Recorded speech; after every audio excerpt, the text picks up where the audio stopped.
This government meeting is brought to you by Eastworks and our local cable subscribers.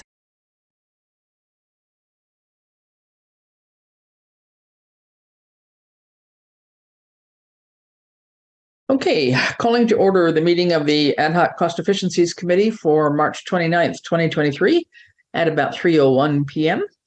And we have almost all the committee here today. Aliza won't be here, but we've got our usual suspects, John, Janet, Bradley, Bob, Ian, and Ed, I believe, is coming, as well as myself. And then we have our guests for today, Randall Kemp, our highway superintendent. So at this point, because I know people have got a couple of conflicting meetings here, I think I'm going to forego any minutes for today, and we'll pick them up next time, just a review of those. And I just will do this per protocol. I don't see anybody out there for open time for the public. So I think we can just kind of jump right into this. So Randall, thanks for accepting the invite to come. I know this is one more thing to add to your busy day, but I think it's important for us to try and understand how some of these departments function, and hopefully what you say is not too much of a stretch beyond what you've already had to present to the budget folks and or the select board in terms of your quarterly reports and stuff. So I'm hoping that it's hasn't been a heavy lift anyway to get really together. But I actually prepared written response because there was a lot to get through, and I don't know how much you were or how deep you were delve into any one particular thing. No, I think just go ahead and hi Ed, just go ahead and just take it however you'd like it. Whatever you think is most important that you'd like us to know. I mean, those were just issues that I think I had shared with the committee about, just topics that, questions that people might have, or just what you could do to kind of educate us as we're trying to look at any kind of ways for cost savings, cost reduction, shared services, whatever we can think of, whether we have services to give or services we need that we could, get better from another town or whatever it might be. So we'll let you take the lead and go for it. And I know a couple people might have to scoot out. Just raise your hands when you are leaving, so I know that. Okay. And otherwise, go ahead, Randall. So thank you. You're welcome. Do I have the ability to share screen? I will make that ability. Hold on 2 seconds here. Sorry. You do. Okay, great. Okay, so I actually prepared a written response. Where is my...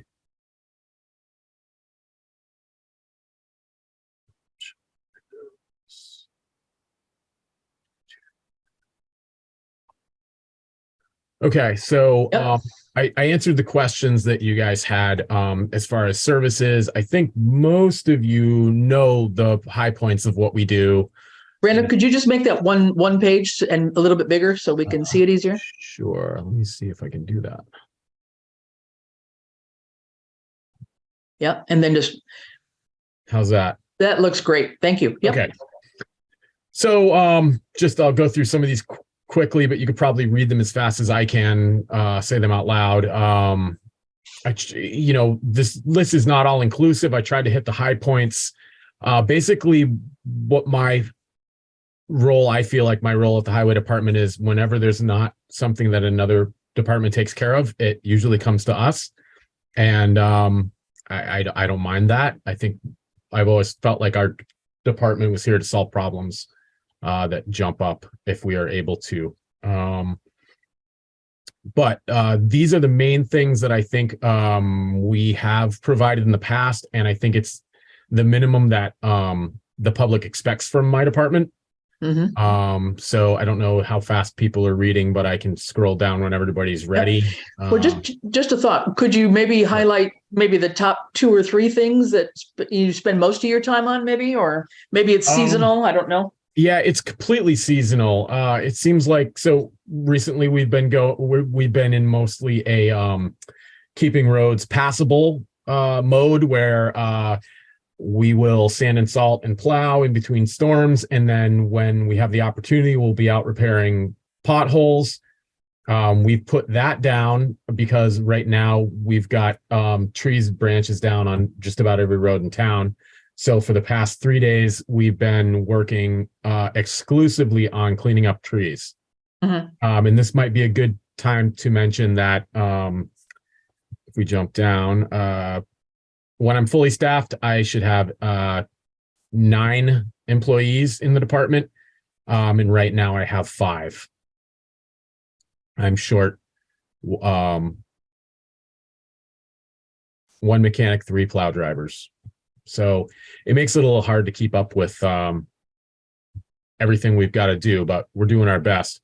So let me jump back up to here. So vegetation management is something we do regularly to keep sight lines open. Now we're doing it because we have to clean up all the trees in the right of way.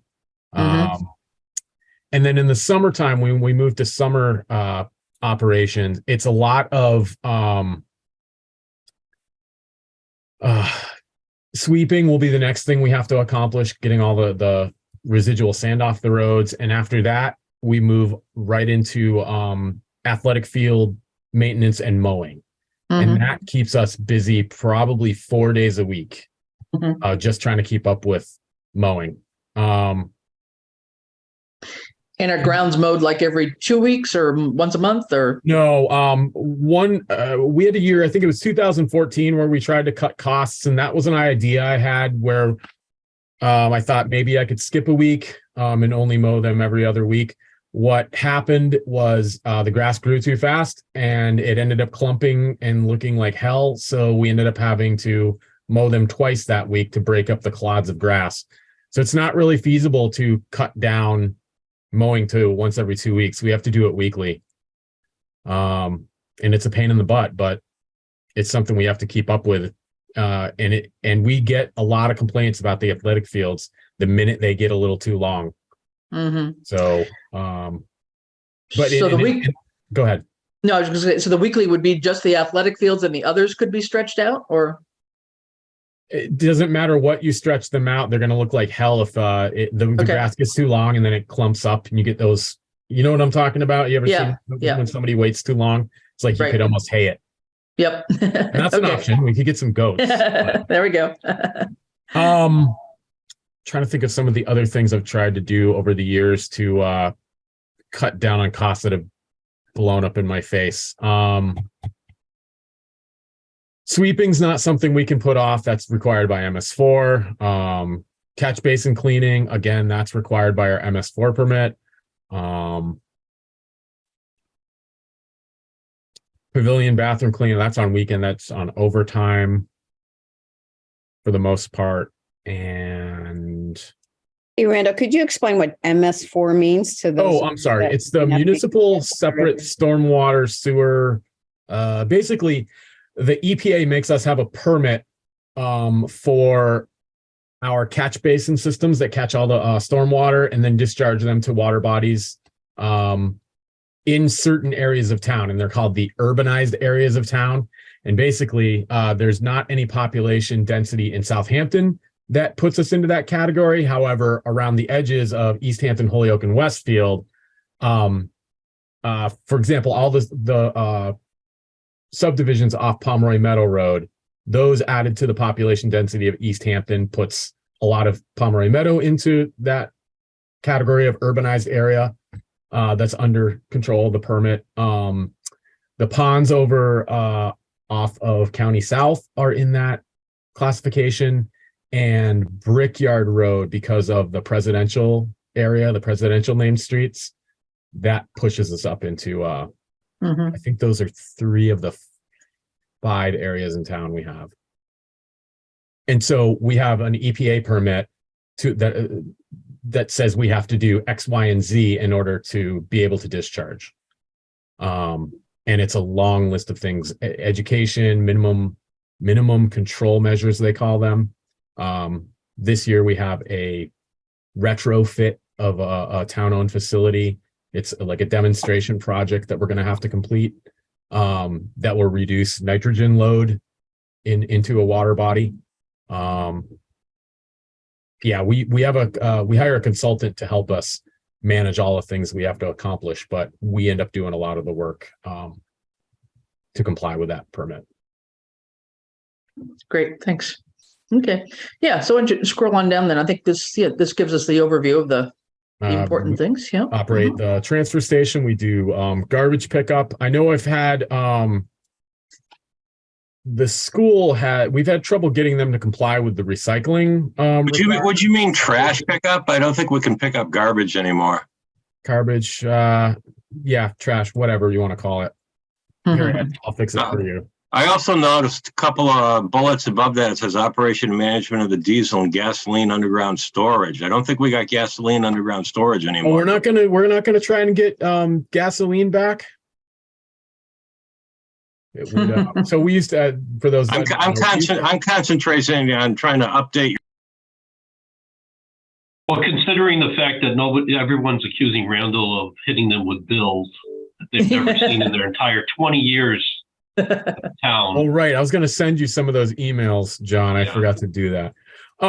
Yeah, I mean, we used to have a gasoline underground storage tank as well that failed compliance in 2014 and had to be removed. But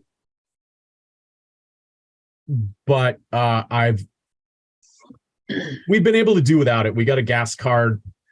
But diesel, I would like to replace this tank with an above ground tank in order to have some sort of flexibility of operation should we have a snowstorm or region-wide event that would stop us from getting diesel fuel at the gas station. Because our big trucks, our big plow trucks are all diesel, and a couple of our smaller pickup trucks are diesel. So it would, even though we don't have some of the gas powered ones we wouldn't be able to use, we would still be able to operate a lot of the department in order to clear roads if we had to with just diesel. Right. Okay.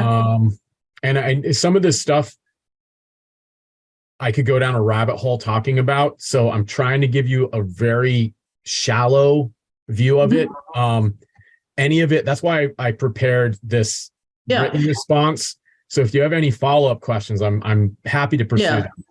No, I think this will be good. And then after, maybe I'll have you just send this around to me afterwards, Sure. Randall, and I can share it with the committee, and then we'll have it. And if anybody has follow-up questions, we can get back to you. But yeah, let's kind of go through what you've got here and see how much we can get through.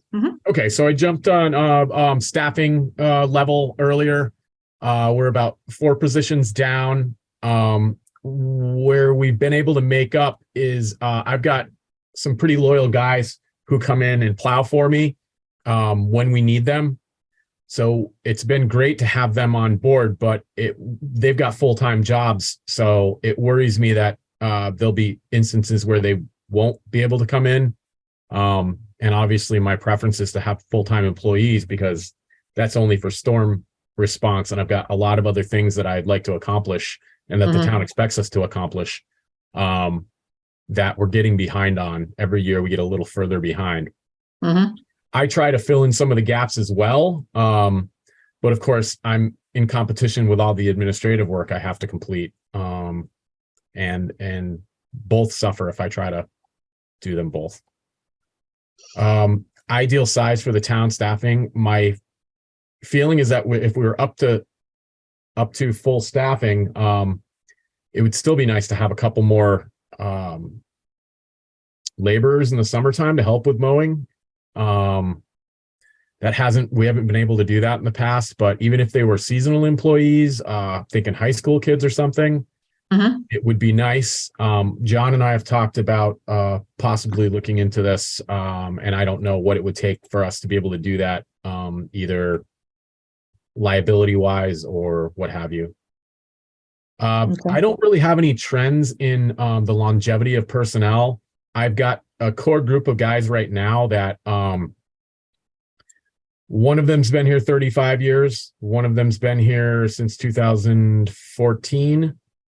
One's been working for the town 15 years or so.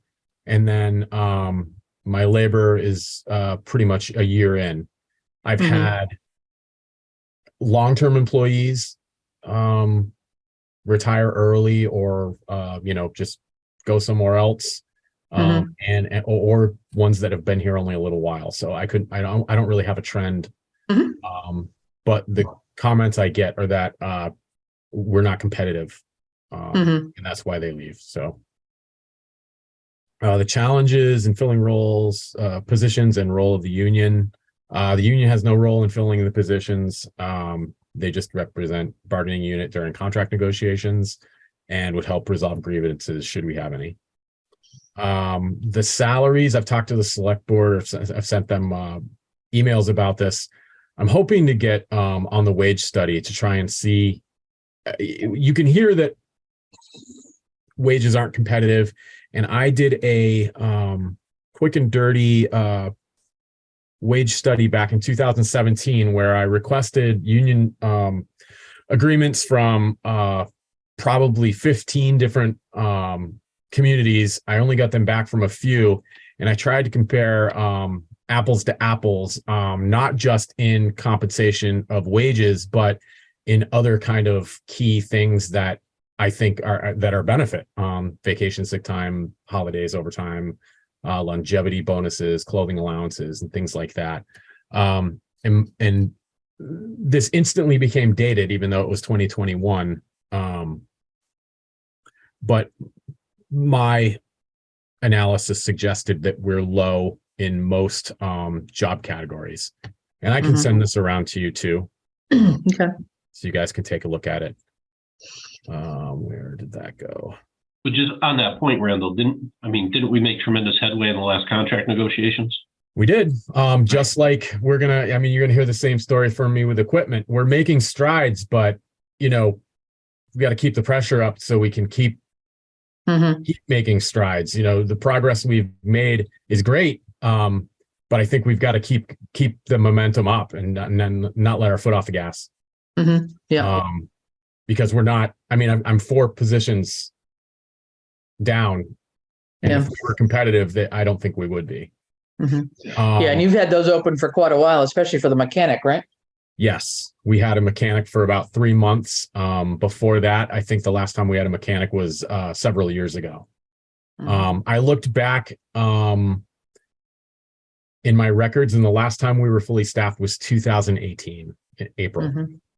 So it's been a long time that the guys that are still here have been putting in extra effort, and burnout's a real thing. Right. Okay. Randall, if I can jump in 2 seconds. Sure. So one, I think like the equipment operator, the more highly skilled it is, the more that job's going to be in demand, kind of like what we're figuring out with CPAs and nurses. Yeah, I don't You disagree. need, the harder to find the person. Right. And then on the summer spot, I was talking to Randall about Youth Works out of Hampshire and Franklin County, where the mass career, they actually give the community money based on the population demographics. And then you employ high school kids in the summer at $15 to $16 an hour. You have to provide oversight and supervision. And I was thinking these would be the kids that cut the grass, paint the fire hydrants, and could do it that way and possibly get extra labor without any cost to the town. And the program's open right now for applications. Okay. To Youth Works to get a pool of money designated for Southampton. But again, we need somebody to do the legwork on it. Okay. If you've got the contact or the information, John, why don't you send that around to the committee in general, and then we'll see how we can pick that up. Sure. Whether through a select board or the grant committee, whichever is more appropriate. I don't know, but okay. Yeah, that'd be great if we could utilize some of that labor to help us keep up with stuff. Okay, so the status of fleet. I have an equipment table here. Where are you? So this is the fleet of vehicles I have. These are the big road vehicles. Randall, you have to stop sharing one. You can only share one at a time, I think. Oh, wait. You're seeing, when I switch in between windows, we don't see it. So you have to get out of this one, unfortunately, and then go into your other one. Okay. So you couldn't see the wage study either when I shared that? No. Oh, okay. Now I got to figure out how to do this. So just stop sharing this current one. Yeah. Well, you're probably trying to share 3. I've got to get back into Zoom because it's not the stop sharing. Oh, there it is. It's up there at the top. Okay. There you go. Okay. Then open up your fleet one, for example. Yeah. Okay. That one. All right. How's that? Yep. Okay. So this is my fleet of road vehicles. The ones in light gray are the ones we've been able to replace. I figured it was good to track that as well, so we can see the progress we're making. The green ones are vehicles that either have been replaced or are scheduled to be replaced. The yellow ones are what I've asked for next year, but this red one is one that has come up. This is the one that the engine went bad on, which is unfortunate because it's not even our oldest international. It's actually one of the newer ones. So I think I would like to change my ask to get this big plow truck back into the fleet. So I know we haven't met with Capital yet, but those are three of the things I've got on my immediate radar. And then there's been some developments with my underground diesel storage tank that I don't have enough information yet to say anything more, but that may make it onto my list too. So between the four of those items, they may get shuffled as far as what's going to be a priority. But I mean, a diesel tank isn't a vehicle, but just, as far as replacement, it does factor in. Yeah. And so on the red one, Randall, this is only a 10-year-old vehicle from what I see, 33,000 miles, right? Yeah, unfortunately. Yeah. And so have you gotten estimates of what it would cost to repair it? Yes, I actually got one estimate from the international dealer, which was relatively high. I've got a second one from an independent guy that seems like he knows he's fixed these vehicles before, and it's less. I haven't talked to Ed about it yet because it's a relatively new quote I got, and I know he and I have both been busy with other things. So there is a possibility maybe we spend some money to get it fixed. But the first quote I got, the cost was so high that the vehicle wouldn't have been worth more than it would cost to fix it, which seems crazy, but true. You got a ballpark figure there, offhand? It was like $25,000 to fix it, and based on the vehicle with that engine, it was, I think you could buy a like vehicle for like 27,000 or something like that. Okay. Bob, did you have a question? Go ahead. Well, no, my question was how much the estimate was, and then he can't answer and then told me the rest of it. That's just sad.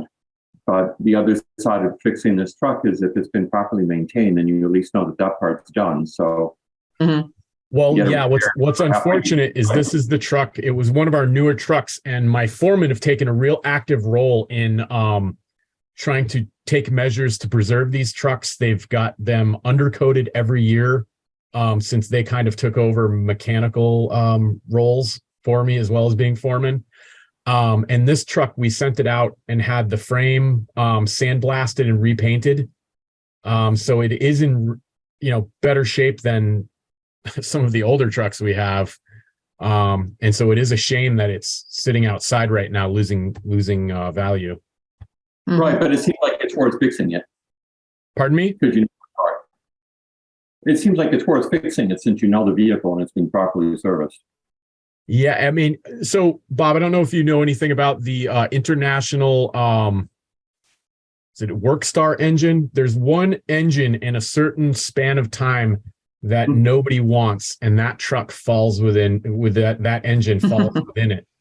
So if we were to repair the engine, it would still have that crappy engine in it.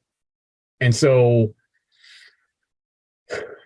I'm not confident that what the best decision is. Well, we can talk about this another time too. Just curious, maybe when I talk about it, who makes the motor? Is it National Diesel? I think it's Workstar. Hold on, let me see if I can find it quickly. If you have any other questions, I can look for the answer to that question while I'm trying to answer other ones.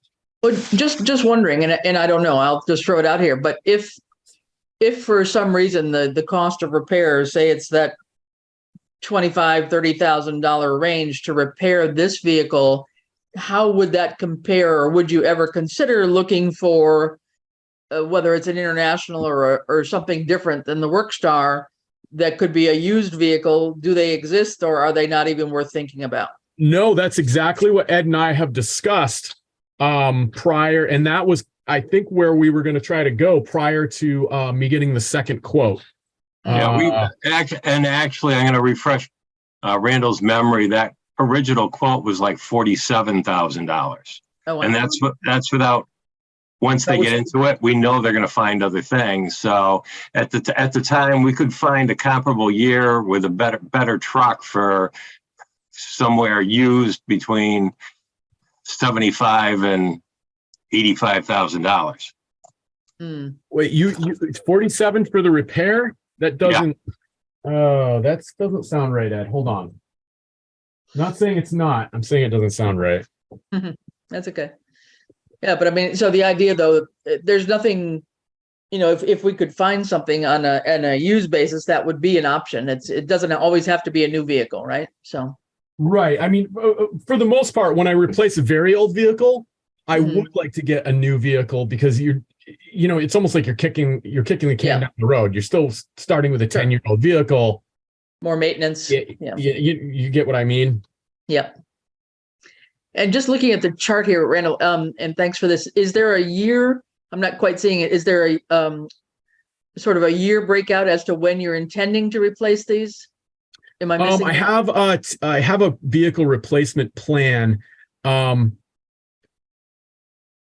Industry suggests that the serviceable life of these vehicles is like 12 to 15 if you're being conservative.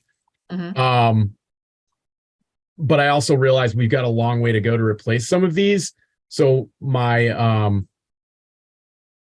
not even going to try and open up another one because I don't have it open currently. That's okay. I mean, if you do the math, we've got a long way to go before we're getting up to like 12-year-old vehicles. Yeah. Yeah, Ed, actually, you're right. It was 43,000 for the replacement. What was that, Randall? Oh, whoa. Wait. No. That's for the Super Duty. I think we're getting confused. 43,000 was for the purchase of the pickup that we approved last. Where is my estimate? Okay, well. I think it was mid-20s, and the new estimate I ended up with was like 16 or 17,000, which was a lot more digestible, I thought. But I can talk to Ed about that when I put my hands on the estimate. And then in addition to the road vehicles, I have a bunch of smaller equipment that we have for accomplishing the task of the highway department. These are mostly in relatively good shape. I'm going to knock on wood that nothing breaks. We replace like chainsaws and weed whackers kind of when they go bad. I mean, we buy mostly consumer level chainsaws and weed whackers and leaf blowers, because I don't see an advantage of buying like a commercial one. I've never seen them last all that much longer for the abuse you put on them. Yep. Randall, just before you leave this page, just one thing on the street sweeper. Is that something where I know that had been out of service from time to time. It's always been one that's challenging, I think, in terms of keeping running. Is that a service that we could share with any other town somehow? So we could. I'm not sure about sharing. I'm sure there is some agreement we could make if some other community wanted to replace their street sweeper. It's also a service you can bid out. I like having the street sweeper in-house. It's one less thing that I have to coordinate to get the sweeping done in the spring. When we want to have roads paved, you need to sweep them right before they're paved. And in the fall time, if you're going to do any work, you've got to sweep them then. Trying to coordinate different contractors is a little bit difficult. It's not impossible, but it is one more thing that it's a lot nicer to have a sweeper in-house. If we were to have a fuel spill on the road, we can go out and help clean that up with our street sweeper instead of somebody else coming in. I think there are definitely advantages to having our own, but yes, there are options there. We want to replace this, right? I mean, that's why those are in yellow. Yes. Okay. It's on my capital replacement for this year. And what's a rough cost on that, Randall? 200. I put 200,000 on this list, but this is an older list. I actually have a quote for an Elgin replacement. For 24. 200. Yeah. So somewhere there. Yeah. No, I didn't know, like, if, because you go up, say, for example, Montgomery Road, you go part way up to the town line, does Montgomery even have a street sweeper, or could we sell them our service? I mean, that's what I was wondering. Something like that.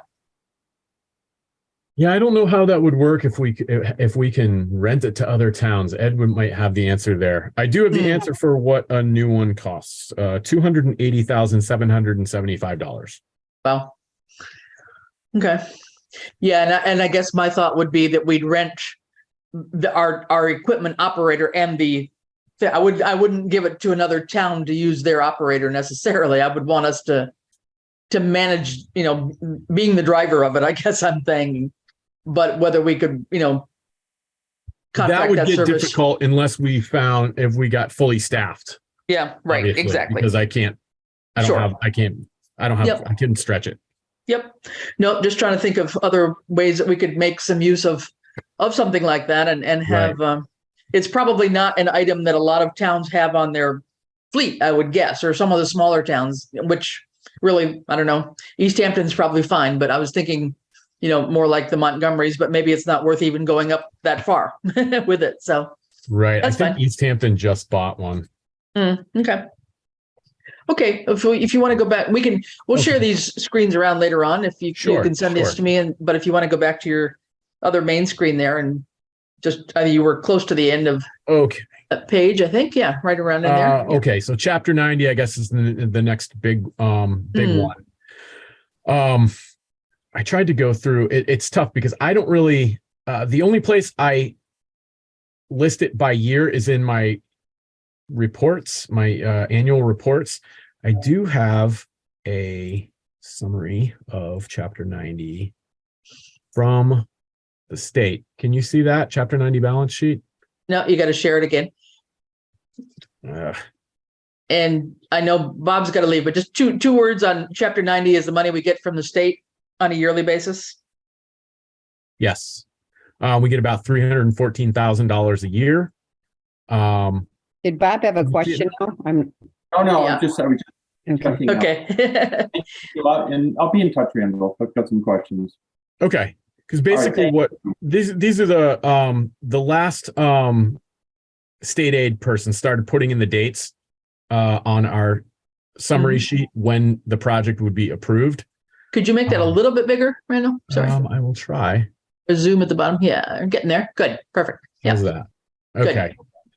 So this gives you a little bit of a sense what we've done over the last couple of years. We spent a lot of money on the East Street design, resurfaced Pomeroy Meadow Road, resurfaced Valley Road, Cook and Pequot.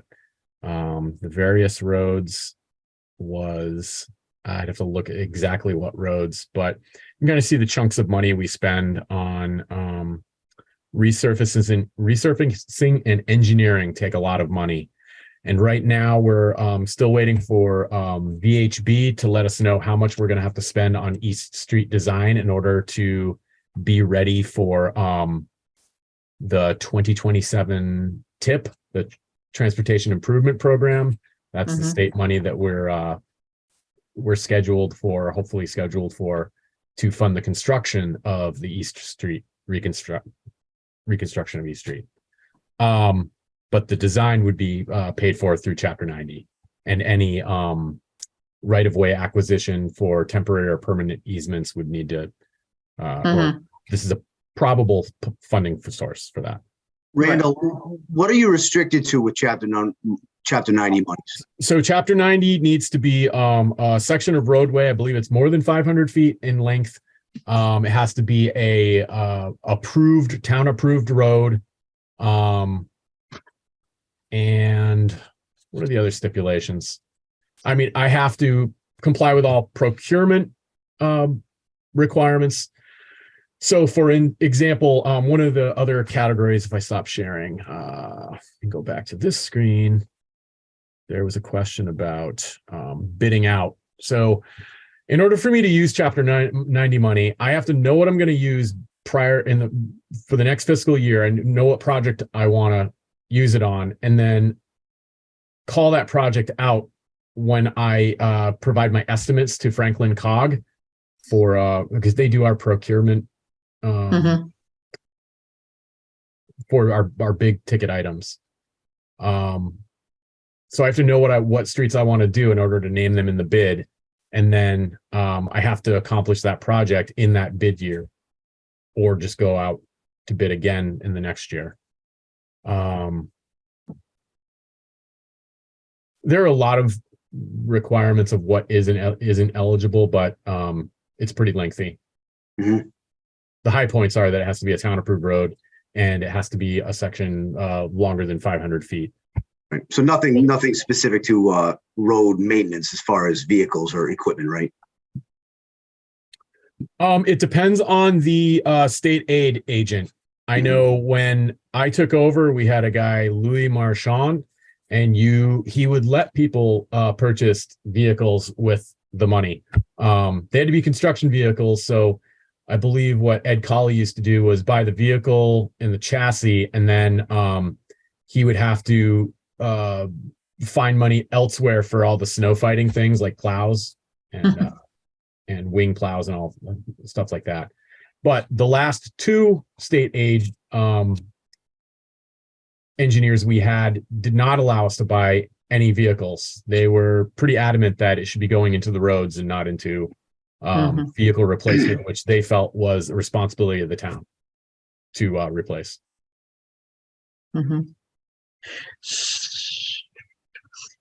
So I think you told me at some point, Randall, the amount of money we get from Chapter 90, I think you just said it was like, what, 315,000 or something for this Roughly, past year? 314,000. Yep. And if all of that were to be used on paving, for example, that gets us what, like a mile? Yeah, I had that length of road, and I believe it was approximately a mile, but I went looking for how I figured that out, and I couldn't find it when I wrote this up. That's okay. I don't want to put you on the spot here. I was just want to put it in context that even though that sounds like a lot of money, it doesn't get us a lot of distance. No, it doesn't. In fact, let me try and bring up what we've spent again. So maybe you can see some of the projects. So Pomeroy Meadow Road, everybody knows where Pomeroy Meadow Road is. I just did what's called a resurface, which you're just basically putting 1.5 inches more pavement on top of what was already there. Not a terribly long road.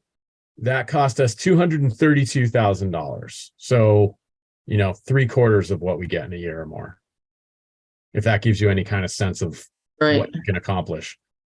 Yeah. And some people would argue that, that road should have been milled all the way.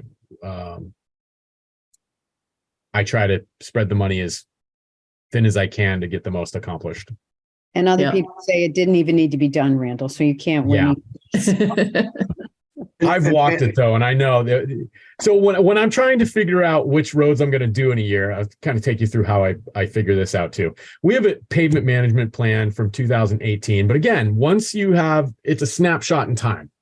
So that doesn't account for the way different roads were constructed. One road might have been constructed better than another, and so a newer road might be degrading at a faster rate than an older road. You might have a situation like Pomeroy Meadow. I've got worse roads in town, but Pomeroy Meadow is like a major artery and it gets a lot of traffic. So to let that road go to hell, basically, is something that I'm not willing to do. That should be a that's an artery road. It should be maintained very well. So I wanted to keep that road in good shape. And that's, why, even though there were some worse roads, a lot of those roads are side roads or cul-de-sacs or things like that, that have a lot less traffic, a lot less vehicles per day. Right. So How was that? try and How was balance the number? out. Go ahead. Oh, sorry, Randall. I'm just curious. How do they come up with that number, the 314? Is it based on the number of miles of road you have? Is it It's a based on formula needs which assessment you submit?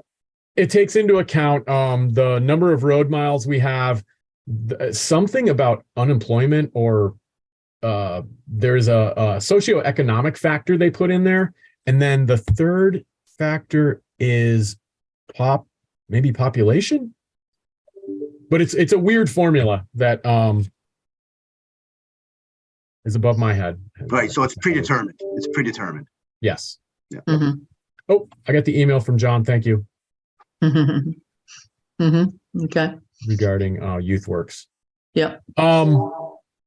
So I know you had said 15 minutes and I'm way over, but No, that's okay. No. Whatever you would like to share. So on this one, the Glendale Road that just got reconstructed, that's not part of the Chapter 90 money per se. That was a separate. That was a tip, fund. but the like I alluded to before, the engineering and the right-of-way acquisition were both funded through Chapter 90 monies. Gotcha. Yeah. Okay. And that'll be the same with East Street. We'll fund the design and any right-of-way issues through Chapter 90. But the construction will be on the tip. Right. And you can, when you get monies for 23, if you don't use them in 23, you can carry them over. Is that right? Oh, absolutely. Yeah. They don't like you to carry a balance, but you can save up money for bigger projects, like a combination of high commodity prices in the past year and my inability to get prep work done because of low staffing levels. We haven't accomplished much in the last 2 years, which isn't a bad thing because now we have more that we can throw towards design to make sure we have enough money for East Street design in order to meet the 2027 tip. Got it. Okay. Mm-hmm. Because it's I guess what I'm not telling you is that the engineering costs are going to far exceed what we get in any 1 year. Yeah. Oh, yeah. Okay. Undoubtedly. I didn't know if that was evident or not. So, well, yeah, I believe you. Yep. Okay. Oh, here's another one people might realize. East Street. I had done a quick and dirty overlay of that street just to try and hold it together. Mm-hmm. And if you know how much I did on it, that was about $157,000. Mm-hmm. And that was a simple 1.5 inch overlay. Mm-hmm. Yep. Very little catch basin work or hardly any prep work. So the money does go really quick. Mm-hmm. Okay. What else would you like to know? I think talked about Franklin Cog. Grants. The only grant I really account for in any budget is my sustainable materials grants for the transfer station, because we've been pretty successful at getting them every year, and continuing to get them. I can keep my fees pretty standard, not raise fees. I'm having a real hard time talking today. Yeah, it's okay. Other grants, kind of, as you know, you've alerted me to a lot of the opportunities we've had in the last couple years. They're kind of sporadic and not something we can count on every year. Yeah. Okay. Yep. Maybe just, I'm not sure what else you've got there, Randall, but any few words about the transfer station, maybe that part of the transfer station is, it doesn't affect, or it's not affected by the, no, it is affected a little bit by the general fund. So an enterprise fund, you set the fees to equal the expenses in any capital outlay you have. You should set the fee structure to generate enough revenue to cover that. So general funds don't fund the operation of the transfer station per se. but the transfer station fund does affect the general fund through indirect cost. Is everybody familiar with that term? Yeah. So it's the fringe benefits and things of my time, the accountant's time, a lot of other people's time that try and get accounted for. And like recently, you ended up replacing those 2 big recycling bins. Yeah. So was that out of money from you? Yeah, that was a capital outlay from retained earnings. Right. Okay. So it's good to have some retained earnings for when you have to replace equipment like that. Right. Because that, again, doesn't come out of the general fund. It's funded through the enterprise fund. Some of the other things you had asked about were the revenue generation. We're kind of a service department, so we don't really generate that much revenue. Permit fees, my understanding is they're just supposed to cover the administrative time. Future projects, I've already mentioned the East Street reconstruction. And then, past that, my biggest thing is trying to get staffing levels back up. Yep. Okay. And I went through a lot of stuff. So if you guys have any additional questions, I will send around the stuff I presented today. And that would be great. I would love to talk about any of this stuff further. Yeah, that'd be great, Randall. We might call you back for a PS session later on, but I don't want to interfere with your schedule with everything that's going on, but appreciate your time for today. So does anybody have any other questions, and we can just kind of see where things are? I mean, I think, it just gives us an overview of some of the challenges we've got here and the services that I think residents expect, or we think they expect.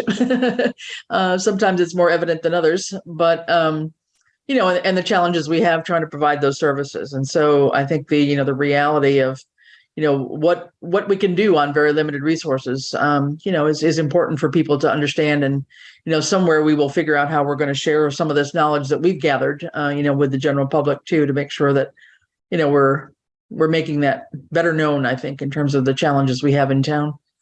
Yeah, I will say that I'm often surprised what people find important, and there's a chunk of people that find different things important. Like when the cemetery, the grass gets a little long in the cemetery, I get inundated with phone calls. Often if we have to drop something in a week, like if we don't get, because of rain or whatever, the cemetery is one that we don't mow every week. The grass is pretty sparse in there. I think we do it maybe 12 times during the summer. Back when money was moved over from the cemetery budget into my budget, I think I'd estimated it at 12 mowings, but that's 2014 money, and it's gone at this point. I get inundated with calls from them. If I go and mow the cemetery and you take your foot off the gas on the athletic fields, that's what I hear about. If we get behind on street sweeping, people want to get their sports cars and motorcycles out. It's like, I can't think of a single core service that we provide that if we were to cut it, we wouldn't get complaints. But, I guess that's a democracy. We're going to have to, without an unlimited pot of money, we've either got to tighten our belts or find novel ways to pay for them. Yeah, just 2 things. One actually came up. We mentioned cemetery. It came up last night. A question came up from Robert, who was there from the Cemetery Commission, just asking about trees or branches or something that had come down during the storm in the cemetery. Now, if that would be something that your team would pick up. Yeah, again, I'll go back to what I kind of opened with. We'll do whatever we can to try and solve town problems, but my understanding has always been that we just mow the cemetery, and that's all. Let me stick up for you, Randall. That money was moved over for mowing, which he has a crew to do. Basically, the highway department's responsibility on trees is to keep intersections and roads open, and they're really not supposed to be coming, they don't have a crew and they don't have equipment to trim trees, whether it's at the library, the town hall, or the cemetery parcel. And, monies were not moved over for that either. Yeah. No, I wasn't talking about trimming trees. I was talking about, limbs that had fallen down, like the tree that fell down a few years ago. Somebody Right. cleaned that up, right? I don't know who it Well, was, but I'm classifying him in the same area, Chris. okay. I'm sticking up for Randall and his crew. Thanks. No, I'm not saying I would otherwise. love to get to it, but if I can't get to it, then I'm gonna push it back to the cemetery commission. Yeah. Okay. And what was the other question? But what happens? Well, I'll tell you what happens, Chris. Is even in the spring and fall, we end up having to clean up in the cemetery because if we don't, we're not going to be able to mow efficiently.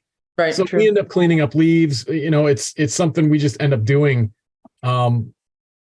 Because there's nobody else is going to do it. Basically. Sure. No, that makes sense. Yep. Okay. All right. So anything else? Yep. I just going to say, I was listening last night. I thought, Robert's point was if a big limb fell on the property at Town Hall, who's responsible for that? And is the cemetery any different? So I think that was kind of his question, Randall, more than. Yeah, I mean, I guess I can see his point, but the cemetery does have its own budget and generates revenue for upkeep, unless I misunderstand, whereas Town Hall doesn't really. Yeah. Yeah, that kind of answers that. Well, I'll put it this way. You can't get blood from a stone.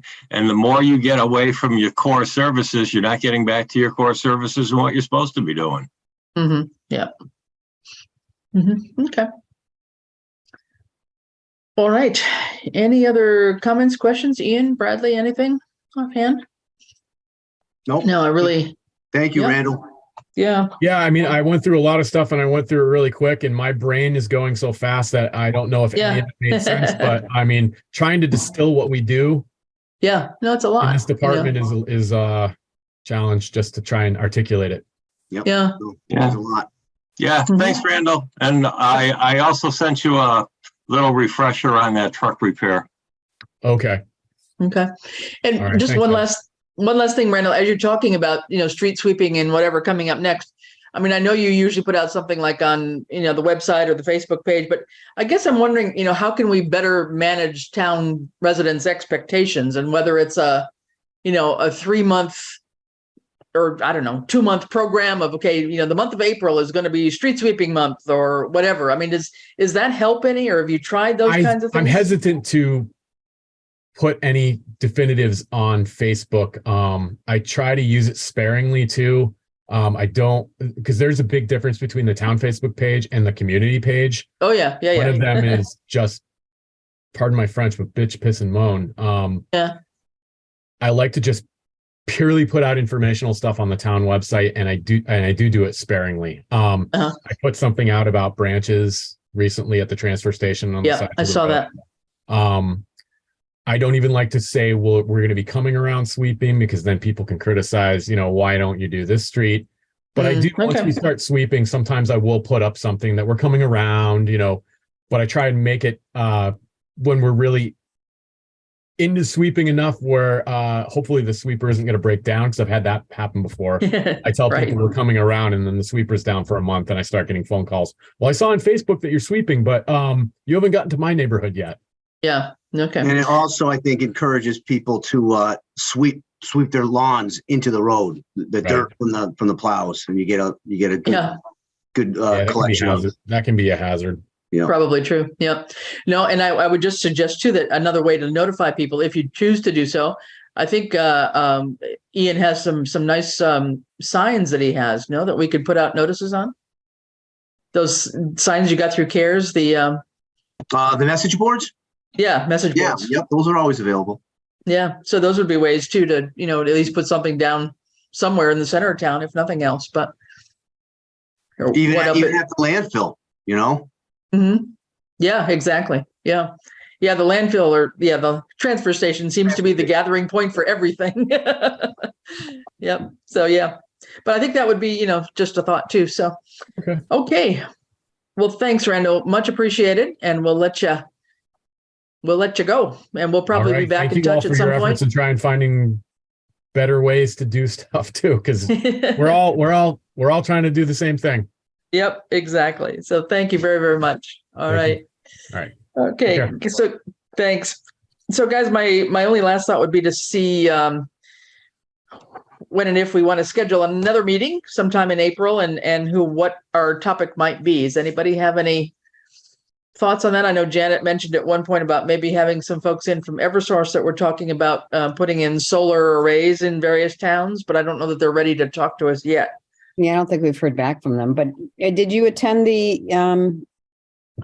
webinar? Was it yesterday, Chris? Yeah, there was one it was kind of weird. And I meant to respond to Ian, asked me about it too. It was electrifying your fleet from it was a Eversource webinar, and they're supposed to send around the video or the recording or something of it, I guess, or the notes from it. But it only lasted about a half an hour, and it wasn't overly informative, I thought, but they were having some technical difficulties, so I'm not sure that it was maybe the best organized one I've ever been to. So we'll see what they send around. If it's anything of worthwhile, I'll send it around. But it was very much more focusing on a fleet rather than just general, utility costs in a municipality kind of thing. I guess the one question I had asked Randall, and maybe this is something for some other debate, and I don't know, Ed, what you think about, and if we could ever get anybody from the Water Commission to come in and talk to us, but that would be another big group maybe to hear from. I don't know what you think about that. I think we can. Mm-hmm. And do you think we could get Tom, or would it have to be one of the commissioners?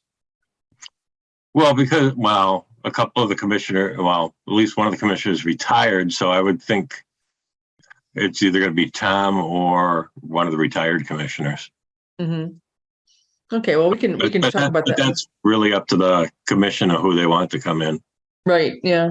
Okay.